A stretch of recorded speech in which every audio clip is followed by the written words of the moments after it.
বন্ধুরা, আজকে মহালয়া, তার সাথে সাথে আমাদের বিয়ের 8 মাস কমপ্লিট হলো। আর হঠাৎ করেই আমরা প্ল্যান করলাম শ্রীভূমির ঠাকুর দেখতে যাব। টোটাল ভিডিওটা দেখে কিন্তু অবশ্যই জানিও তোমাদের কেমন লাগলো।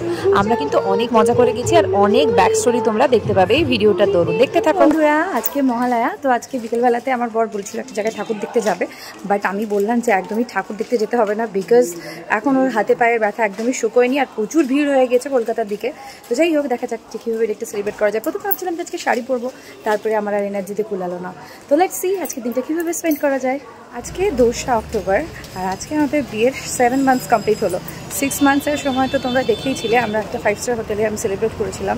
আর এই মাসটা আমাদের জন্য একটু খারাপই হচ্ছে, তাই এই মাসে সেলিব্রেট কিছু করিনি। আর আমাকে এমনিতে ডক্টর বলেছে যে বিকেলবেলাতে বা সকালবেলাতে একটু ফ্রি হ্যান্ড এক্সারসাইজ করতে। তো দেখা যাক যে আমি কী করি না করি। তো যাওয়া যাক বরের কাছে। আমার বরের অবস্থা এখানে খুবই খারাপ ছিল, আর এখানে ও ফোনে একটা শ্যুটের ব্যাপার নিয়ে কথা বলছিল, ঠিক আছে। আর পায়ের অবস্থা কীভাবে পড়ে আছে দেখো। তো যাই হোক, সেই সময়ই আমি একটু ভিডিও ক্যাপচার করে নিয়েছি আর কি বলবো। তারপরে প্ল্যানিং দেখো। বন্ধুরা, আজকে মহালয়া আর এই দেখো আমার বর, ঠিক আছে। আমার বরের হয়ে গেছে অ্যাক্সিডেন্ট, তো ওই জন্য আমাদের বিয়ের আজকে 8 মাস কমপ্লিট হয়েছে 2 তারিখ আজকে। তো আমরা আজকে কিছু সেরকমভাবে সেলিব্রেট করতে পারিনি, বিকজ শরীর খারাপ থাকলে কী করে সেলিব্রেশন হবে। সবারই শরীর খারাপ, তো ঠিক আছে, নো প্রবলেম। মহালয়ার দিনটাতে পড়েছে, এটাই অনেক বড় জিনিস, তাই। তো বন্ধুরা, আমি এখন যাচ্ছি শ্রীভূমির ঠাকুর দেখতে। তোমাদেরকে তো বললামই যে আমাদের আজকে হচ্ছে 8 মাস হয়েছে বিয়ের, আর হচ্ছে আজকে মহালয়া। যদিও এখনও শ্রীভূমির ঠাকুর খোলেনি মনে হয়, বাট প্যান্ডেল তো হয়েই গিয়েছে নিশ্চয়ই, কারণ পরে যাওয়া যাবে না, অনেক বেশি ভিড় হয়ে যায়। আর আমারও এত ভিড়ের মধ্যে ঠাকুর দেখতে ভালো লাগে না। তো আমার বর বলবে চলো তাহলে আজকে ঠাকুরটাই দেখে আসি, মানে প্যান্ডেল হলেও দেখে আসি। সেই জন্যই আজকে যাচ্ছি, দিনটা স্পেশাল, তোমাদের সবাইকে দেখাবো ডেফিনেটলি। এখন আমরা বেরোচ্ছি শ্রীভূমির ঠাকুর দেখার উদ্দেশ্যে। আর আমার বর দেখো হাতে ব্যান্ডেজটা পরে নিয়েছে। ব্যান্ডেজ না পরিয়ে দিলে হবে না, কারণ অনেকটাই কেটে গিয়েছে। তো চলো ঠাকুর দেখতে পাই নাকি তোমাদেরকে দেখাবো অবশ্যই। তো এখন এখানে চা খেতে এসেছি, আর আমি হেলমেট করে কী করে চা খাবো বুঝতে পারছি না। আর আমার বরকে ব্যান্ডেজ কিনে দেওয়া হয়েছে। দেখো কলকাতায় পুজো কিন্তু লেগে গেছে, ঠিক আছে।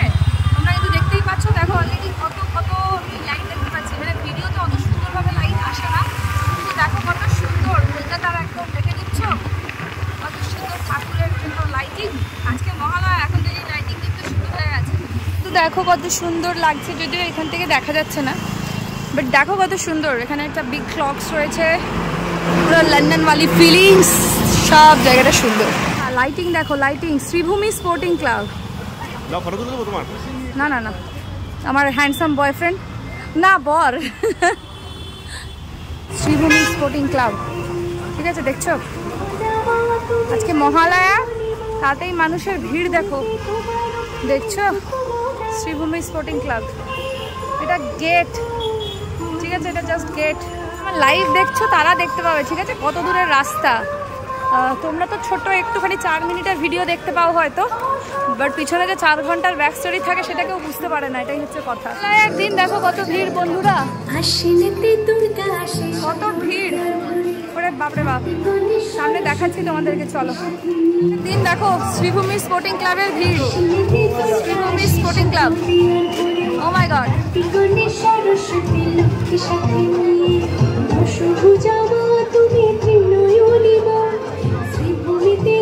শ্রীভূমি স্পোর্টিং ক্লাবের ভিড় দেখো। মহালয়ার দিন আমরা ঠাকুর দেখতে এসেছি Sreebhumi sporting club. Sreebhumi sporting club, হাতে ব্যান্ডেজ নিয়ে এসছে আমার বর। আর ভিতরে পিছনে ভিড় দেখো, ভিড়, লাইন দেখো, লাইন দেখছো কত ভিড়। দেখো Sreebhumi sporting club, Sreebhumi sporting club. মা দুর্গাকে দেখে নাও তোমরা, শ্রীভূমি স্পোর্টিং ক্লাব সবাই দেখে নাও, মায়ের মুখ দর্শন করে নাও সবাই। বাপরে বাপ, কি অবস্থা, ভিড়। আমার বড় বাড়ির দোকানে কি করতে ঢুকেছে ওই জানে। আর এই দেখো কি সুন্দর ডেকোরেশন করেছে, কত সুন্দর লাগছে দেখতে, কত ভিড়। মানে এটা মনেই হচ্ছে না যে আজকে মহালয়া, পুজোর মতন ভিড়, মানে সপ্তমী অষ্টমীর মতন। মানে তোমরা আসতে পারবে না সপ্তমী অষ্টমীতে এখানে। আমরা দেখেছিলাম নবমীর দিন সকালবেলা একবার এসেছিলাম, বর নিয়ে নিচে স্ত্রী, কারণ ওর অবস্থা খারাপ হয়ে গেছে। পুরো শ্রীভূমির ঠাকুর দেখে নিলাম। যারা লাইভ দেখেছো না দেখোনি, তারা লাইভে গিয়ে দেখে নেবে, পুরোটাই দেখিয়েছি। দিকে দিকে তাকাও একটু, বলছি এটা ভিডিও ব্লগে দেখাচ্ছি, তোমার ব্যান্ডেজ করে ঠাকুর দেখার এক্সপিরিয়েন্স কেমন? মহালয়ার দিন এত ভিড়। কিছুই কমেনি, ঘুরিয়ে ঘুরিয়ে হাঁটছো তো। আর কিছুই না করলে 40 মিনিট গাড়ি চালিয়ে আসতে পারতাম। 40 মিনিটের বেশি, 1 ঘন্টা। হ্যাঁ তো কমে গেছে মোটামুটি, আস্তে আস্তে ঠিক হয়ে যাবে। সদ্যজাত পরশুদিনই হয়েছে। আমার বর অ্যাকচুয়ালি অনেক স্ট্রং, মেন্টালি স্ট্রং, তো আমার হলে এটা হতো না। যাই হোক, আমি এটা আমার লেগেছে ভেবে আমি যদি একদম বসে থাকি যে আমার বহুত লেগে গেছে আমি বেরোবো না, না না ব্যথা তো আছে, এটা তো ঠিক না। যদি মানুষ ভেবে করে আমার অনেক লেগে গেছে তাহলে একটা ছেলে হয়ে লাভ নেই। হ্যাঁ না না না সেটা না, যেমন দেখো শুধু ছেলে বলে বলো না, আমারও কিন্তু শরীর দুর্বল আছে, আমিও কিন্তু এসছি। আমারও লেগেছে, এরকম না অনেকটাই লেগেছে, অনেকটা লেগেছে, পেনও আছে, কিন্তু ওই পেনটাকে যদি আমি নিয়ে ঘুরি। ঠাকুর দেখে কেমন লাগলো বলো? মানে 2 ঘন্টা ঠাকুর দেখলাম আমরা এত এফর্টস দিয়ে তোমাদেরকে দেখাই, তোমরা জানো না যে কতক্ষণ ধরে আসতে হয়। ভিডিওটা 4 মিনিটের থাকে, 5-10 মিনিটের হয় হার্ডলি, কিন্তু তোমরা জানো না তার পিছনে কতটা স্টোরি থাকে। তো চলো ভিডিও তো কন্টিনিউ করবে, এবার লাইভটা একটু কন্টিনিউ করি। কাপল কত সেজে গুজে এসছে, আর আমরা দুজনেই যেমন তেমন করে চলে এসেছি। আর কি বলবো, সাবওয়েতে নেটওয়ার্ক নেই, তাই লাইভটা একটুখানি বন্ধ করলাম। তোমরা আমার সাথে থাকো, ভালোবাসা দিতে থাকো, বুঝলে? পুরা লাইভটা দেখলে যারা তাদেরকে লাইভে দেখিয়েছি, তারা তো লাইভেই দেখে নিয়েছো। আমরা ঠাকুর দেখা কমপ্লিট। মহালয়ার দিন শ্রীভূমি স্পোর্টিং ক্লাব। আজকে আমাদের বিয়েতে হেলিকপ্টার যাচ্ছে, দেখো উপর দিয়ে, দেখতে পাবে কিনা জানি না, ওই দেখো ওইদিকে যাচ্ছে, ওইদিকে। যাই হোক, তো আজকে আমাদের বিয়ের 8 মাস হলো, দুর্গা ঠাকুর দেখা শুরু করলাম। সময়টা খারাপ যাচ্ছে, তোমরা সবাই একটু পাশে থেকো, ভালোবাসা দিও, তাহলেই আমরা অনেক দূর এগিয়ে যেতে পারবো। ভিডিওটা আমি এখানে শেষ করে দিচ্ছি, কারণ আমার আর এনার্জি নেই। আজকের দিনটা সুন্দরভাবে কাটলাম, মানে রাতটা বেশি সুন্দরভাবে কাটলো। তোমরা ভালোবাসা দিতে থাকো এইভাবেই, আর আমার বরের জন্য একটু প্রে করো যাতে তাড়াতাড়ি ও একদম ফিট হয়ে যায়, ঠিক আছে?